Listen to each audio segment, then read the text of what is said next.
Hello, buddy. Welcome back to Tin Man's Quarter Channel. I'm your host, Jeffrey Tin Man Taylor, and today I'm reading another chapter out of my Ghost of the Southern Mountains in Appalachia book by Nancy Roberts. And the chapter right here is called A Visitor from the Dead. It takes place in Granttown, West Virginia. So here we go. Jessie Jackson was a pretty blonde girl whose husband was a miner, but John never seemed satisfied to stay at one mine for long. It always looked to him like the grass was greener elsewhere, and that is what sealed his doom. When John and Jessie came to Granttown, West Virginia, they moved into one of the mine company houses. If it was me, I would not move into one of them type of houses because they barely keep them things up to date. But if you buy one that's up for sale away from the mine company, you got your own land, then you're good to go.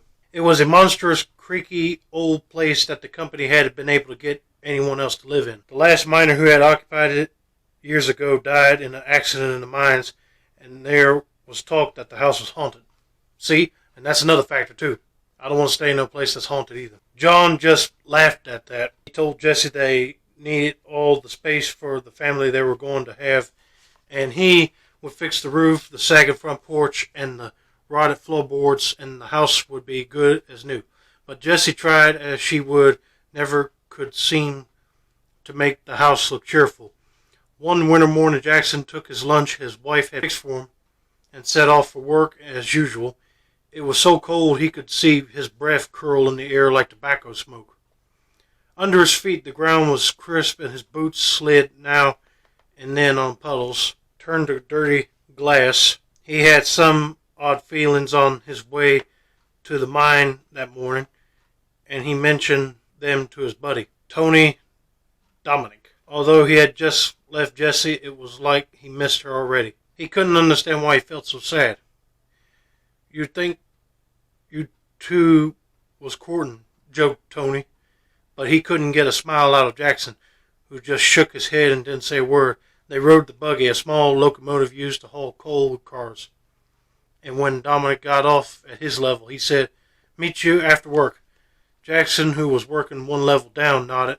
It was early afternoon when Dominic heard a terrible explosion in the depths of the mine. It seemed to come from beneath his feet, and the men near him began running. He ran with them as fast as he could through the tunnel toward the main line. There he saw other miners racing through the main tunnel. Had a fire started on the level below? Would it spread?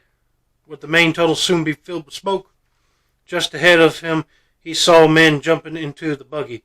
His chest hurt. His legs felt as if they would give way under him. But he kept running, and he managed to get into one of the last cars. When he reached the surface, he began looking for Jackson, but he was nowhere to be found. By now, wisps of smoke were coming out of the mouth of the mine. The next morning, there were knots of people standing around the entrance to the tunnel. The families of miners who had not come out on the buggy and several of the top men in the coal company. Jessie Jackson was there with her two little boys, waiting to hear whether the rescue crew that had gone into the mine find any of the missing men still alive. Finally, they came out of the mine. They had found the place where the explosion had occurred, but the men near it had all been burned to death, and John Jackson was, oh, dang. Sorry to hear his life got cut short all because of an explosion in the mine.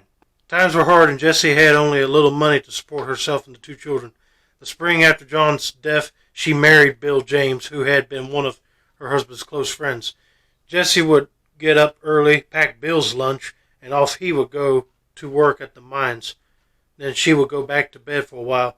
About 6 months after her remarriage, Jessie began to see the ghost of her first husband. Each morning, after she went back to bed, the ghost would appear in the rocket chair near her. He would sit there staring for a while and then disappear. Oh, he probably feels bad that he left her and the kids, and he feels sorry that he did. But I know he's just there to check on her and make sure she's all right before he can move on. Jessie was so frightened she couldn't move. This went on for over a month until she became more and more upset and had to be treated by the mining company doctor. The doctor thought a change might be good for her and advised her to leave Granttown for a few weeks to go home to visit her parents. When she returned, she and her husband moved into a new house about half a mile from her old home. Several weeks went by, and much to her relief, the ghost did not appear. But one morning she had just gone back to bed when she happened to look over at the rocker, and there sat the apparition of her dead husband. She screamed, and the specter disappeared. See, there's his face. But the very next morning it was there again. "What do you want? Tell me." The terrified Mrs. James cried out. The ghost motioned with his hand for her to come with him. Upset as she was, she put on her coat quickly and began to follow the shadowy figure down the road. The ghost kept 10 or 15 feet ahead of her, drifting noiselessly but purposefully along.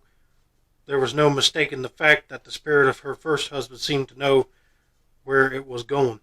Despite her fear, she went on, and when the ghost turned off on the road that led to the mine, she turned too. As she arrived, she was just in time to see her second husband standing with a group of other miners waiting to get into the buggy that would take them into the mine. She called him over to her and explained how she had been led here by the ghost. Her husband became angry, for by now he thought all of this was some sort of foolishness. But Jesse began to tremble so that he decided to take her to the doctor himself. About lunchtime, when Bill and Jesse returned to the mine, they saw a crowd gathered around the entrance. Some of the women were crying as they held babies in their arms, while others had children clinging to their skirts. Right after they had left, 10 men had been buried in slate that had fallen from the roof of one of the tunnels, the very tunnel Bill James would have been working in that day. Jessie fell into her husband's arms and began to sob with relief. If it had not been for the ghost of her first husband, her second would have died along with the other miners. They were both convinced that his ghost had returned from the dead to save Bill James's life, and from then on they placed flowers on his grave regularly. That is so sad, but I'm glad that he came back to warn her that her second husband was about to meet a similar fate like he did, only his would be a lot of rocks crumbled on him instead of a big explosion that took him out. I know now he can rest in peace knowing that his wife's second husband would not leave her so soon. But anyway, I hope you guys enjoyed this video. Don't forget to like, subscribe, turn on post notifications for more book reading content like this. This has been another successful installment of the Tin Man Score channel. I'm your host, Jeffrey Tin Man Taylor, and that's a wrap, and have a nice day, y'all.